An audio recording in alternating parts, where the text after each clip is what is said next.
Bem-vindo ao CIMEPcast, o podcast oficial do Sindicato dos Médicos de Pernambuco. Aqui discutimos os desafios, conquistas, novidades e os benefícios dos médicos associados ao CIMEP e da medicina no estado de Pernambuco. Não perca, toda semana, episódios novos com especialistas de diversas áreas da saúde, parceiros do Clube CIMEP e representantes das entidades médicas. Esteja sempre atualizado e informado com o CIMEPcast. Sejam bem-vindos a mais um CIMEPcast. Meu nome é Rodrigo Rosas e hoje estou aqui com a doutora Fabiana Prieto, a advogada da Defensoria Médica. Seja bem-vinda, doutora Fabiana. Obrigada, doutor. Uma satisfação estar aqui mais uma vez. Hoje nós vamos falar, doutora Fabiana, sobre os processos administrativos, que o órgão público pode fazer esse processo administrativo contra os médicos estatutários, no caso, os médicos concursados. E aí hoje a gente vai falar sobre a questão do quão importante é terem o assessoramento do nosso jurídico na fase mais precoce do processo, antes mesmo de ser instaurado o inquérito, na fase investigativa, Isso, a gente tem essa denominação da fase investigativa como, muitas vezes, chamada como sindicância. E o que é essa sindicância? Ainda não é um processo administrativo disciplinar. A sindicância, ela é utilizada como ferramenta quando, por exemplo, existe uma denúncia. E muitas vezes essa denúncia pode ser, inclusive, anônima, Uma denúncia de uma falta funcional, alguma denúncia de ouvidoria. E a administração pública, o município ou o estado, ele tem a obrigação de investigar. Então, esta é uma fase investigativa, também chamada de fase inquisitorial. E qual é a característica desta fase? É que não há uma obrigação do servidor público, da médica e do médico, estar assistido por advogado. Não há uma obrigação. Ok, isso não gera uma nulidade, mas é muito importante que os médicos e as médicas saibam que eles podem estar assistidos por advogado e que os advogados realmente recomendam fortemente que sejam assistidos.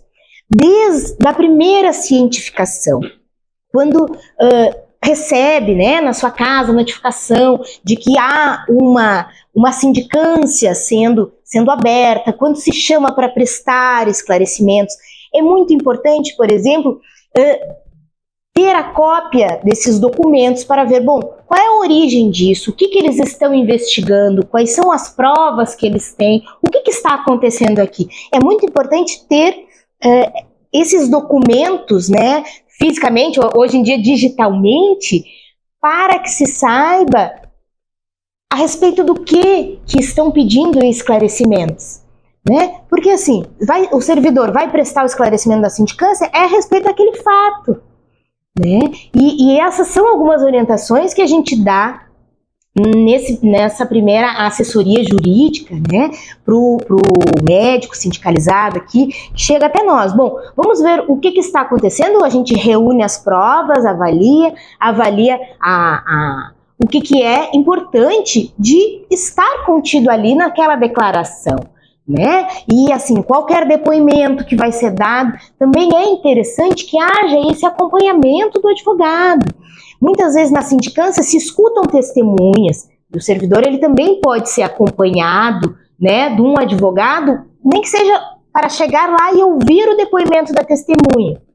A gente vai intervir nesse depoimento? Não necessariamente, mas se for preciso, e isso é uma coisa que eu acho muito interessante, assim, que eu digo que é um dos papéis mais bonitos do advogado, da advogada, no sentido de que, muitas vezes, o que a testemunha fala, não é exatamente o que é escrito na ata. Então, essa atenção também para que aquilo que conste na ata, às vezes a testemunha pode dizer assim, eu acho, eu ouvi falar, eu tenho a impressão, e na ata consta, declara que isso aconteceu. São dois mundos que lá na frente, lá no processo administrativo, lá na ação judicial, pode ter um impacto muito grande, né? Principalmente por quê? Porque essa sindicância, ela pode ensejar um processo administrativo disciplinar, dependendo do fato, uma ação de improbidade administrativa, uma ação civil pública, pode levar a um processo no Tribunal de Contas, pode levar a uma ação de ressarcimento, uma ação civil indenizatória, pode levar a uma ação criminal, tudo depende dos fatos, né? Mas assim, a sindicância, ela tem uma potencialidade de se capilarizar em muitos outros desdobramentos, exatamente. Por isso que é importante esse acompanhamento precoce. Isso aí eu não sabia, que a sindicância ainda não era o processo administrativo. Interessante essa informação da senhora. Então, a sindicância é uma avaliação inicial que vai ser feita pelo poder público para ver se aquele processo, aquela ação que uma determinada pessoa está movendo contra o profissional médico, tem pé e cabeça, né? Não necessariamente uma ação, né? Veja, a sindicância é no âmbito administrativo. Então, digamos que uma prefeitura recebeu na sua ouvidoria uma reclamação de uma conduta, ou uma reclamação de que foi buscar um médico e não tinha médico disponível naquele horário, era o horário do médico, por exemplo. A administração, então, pede esclarecimentos para o médico, né? Então, assim, é a oportunidade de se analisar, bom, será que vale a pena prestar esclarecimentos? Porque numa dessas pode ter uma estratégia de não, vou ficar quieto. Porque é um direito também, né, no âmbito administrativo, de não falar nada. Em alguns casos, né, mediante avaliação. Ou não, eu tenho prova de que eu estava lá naquele horário, eu tenho prova de que a conduta não foi bem assim, eu tenho testemunha, eu tenho prontuário, eu tenho como esclarecer, né? Então se avalia e se apresenta, né, na melhor estratégia defensiva possível. Entendi. Aí a pessoa que abriu aquela sindicância, o gestor público que fez aquela sindicância, aí vai dizer se aquilo tem viabilidade ou não, né, para levar adiante, né? Isso, porque a autoria, a sindicância, ela busca verificar a existência de autoria e de materialidade. Por quê? Também isso é uma coisa muito interessante. O que é autoria? É verificar se aquela conduta atribuída àquele servidor, àquele médico, realmente foi praticada por ele. Porque às vezes, digamos, numa ouvidoria, pode ter sido atribuído ao médico X e a pessoa não sabia direito o nome do médico, atribuiu a um dos médicos que estavam ali, e daí o médico pode dizer, não, naquele dia eu nem estava aqui, eu estava de licença, eu estava de plantão em outro lugar, eu estava de férias. Então, assim, não tem autoria, não se configura a autoria. E a materialidade, se aquelas provas de fato são verdadeiras. Então, a sindicância é para essa configuração de autoria e materialidade. Se a imputação àquele servidor em específico está correta e se as provas podem ser consideradas o que a gente chama de verossímeis, né? Minimamente verdadeiras, parecerem verdadeiras. Entendi. Aí, se ele considerar que houve materialidade e... qual é o nome do outro? Autoria, aí leva para o processo administrativo, né? Isso, daí se instaura o processo administrativo disciplinar. E as informações que são apuradas na sindicância podem ser levadas para o processo administrativo, né? Podem. Inclusive, no processo administrativo, muitas vezes se repete todos os atos da sindicância. Daí sim, com o acompanhamento do advogado de maneira mais formal, com a possibilidade de apresentação de defesa escrita, com a possibilidade de apresentação de outras provas, né, materiais, de, digamos, contra-cheques, ou às vezes até prontuários, que é algo que que é permitido, né, do médico utilizar na sua defesa. Então o recado é que não subestimem a sindicância, porque o que foi colhido na sindicância de prova de materialidade, de depoimento, pode ser levado para o processo administrativo, que aí sim vai ser uma coisa mais assim... Pode ser levado para muitos âmbitos, né? Porque tem aquele brocardo jurídico, né? Tudo que você disser será usado contra você. Então, essa estratégia, né? Claro, não se diz assim, não, vou manipular, não é isso, mas se atenha ao corpo da denúncia, ao que eles estão querendo investigar. Entendi. Às vezes a função do advogado é ajudar o cliente a dizer o que é importante fornecer de informação e o que não é importante, né? até para que a informação seja mais objetiva, né? É muito comum, e eu sempre faço essa analogia, né? Que enquanto advogado, a gente sempre, é muito tranquilo para a gente esses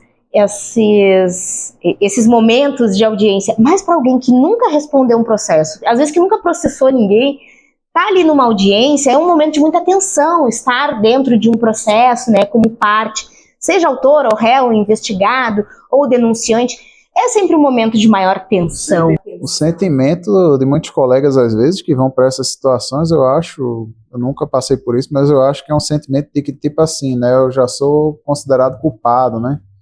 A pessoa vai na defensiva, né? Isso também é muito importante. A sindicância não significa uma sentença condenatória, né? É um momento de investigação que a administração ela é obrigada a realizar. Entende? Então, vá com paz de espírito não quer dizer que você é culpado, né? Apenas a prefeitura ou o Estado, né?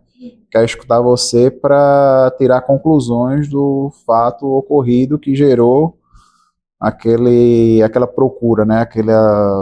Não sei qual é o termo, ação, não, aquela denúncia, isso, que envolveu aquela denúncia, né? Interessante, doutora Fabiana. Então, aí pode ser arquivado, né? A sindicância, verem que não tem nem pé nem cabeça aquela denúncia, que não tem materialidade nem autoria. Ou também pode ser levado adiante, né, o processo administrativo, né? Pode ser levado adiante como processo administrativo, pode ensejar, dependendo, né, da situação, um boletim de ocorrência, pode ser oficiado ao Ministério Público, pode ser enviado a notificação, né, cópia para o CREMEP, enfim, os desdobramentos, dependendo do fato, são inúmeros. Então, vamos lá, o colega recebeu uma carta em casa da Prefeitura do Recife ou do Estado dizendo que foi aberta uma sindicância contra ele. Quais são os passos que ele deve tomar? Pedir a cópia integral dos autos e contatar imediatamente um advogado. Imediatamente, porque geralmente se tem um prazo muito curto também. Então, o advogado tem que ter tempo hábil, tanto para conversar com o médico ou com a médica, quanto para analisar aquele contexto e para definir quais são as provas que precisam ser produzidas. E, às vezes, quando se fala em administração pública, às vezes requisitar um documento numa repartição pública, isso também leva dias, né? Então, assim, não esperar chegar o penúltimo dia de manifestação para procurar um advogado também. Recebeu a notificação, já procura um advogado imediatamente para ter a orientação inicial. Perfeito. E você sendo associado do CIMEP, tem aqui a Defensoria Médica ao seu dispor, na figura da doutora Fabiana Preto. Mais alguma outra recomendação, doutora? Não, é isso, estamos aqui à disposição. Perfeito, então. Então, o sindicato agradece a sua presença aqui nesse nosso podcast. Podcast muito interessante. Então, você lembre-se sempre, como é que é aquela frase mesmo? Tudo que você disser pode ser usado contra você. Então, tenha assistência de um advogado. E será usado contra você no tribunal. Então, procure orientação, não vai fazer nada de sua cabeça, você não é advogado, você é médico. Às vezes você quer de alguma forma se justificar e acaba fazendo alguma bobagem, então procure primeiro a defensoria. Bem, doutor Fabiano, obrigado novamente. Lembrando sempre, um sindicato forte é um sindicato de lutas. Um abraço a todos, até a próxima.